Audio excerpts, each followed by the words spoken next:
Это нам необходимо не только в месяц Рамадан. Месяц Рамадан должен нас делать более богобоязненными, и эта богобоязненность должна нас поднимать на более высшую ступень перед Всевышним Аллахом до следующего Рамадана.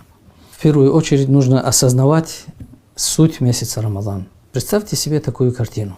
Вы являетесь неким бизнесменом, и вы узнаете о том, что в каком-то городе, в какой-то стране объявляется очень выгодная ярмарка. И дни этой ярмарки считаны.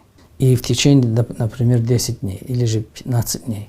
И вы прилетаете туда, и в течение 15 дней вы должны успеть закупиться, ибо только в течение этих 15 дней дается бизнесмену такой шанс по небывалым скидкам приобрести выгодные контракты, приобрести выгодный товар и так далее.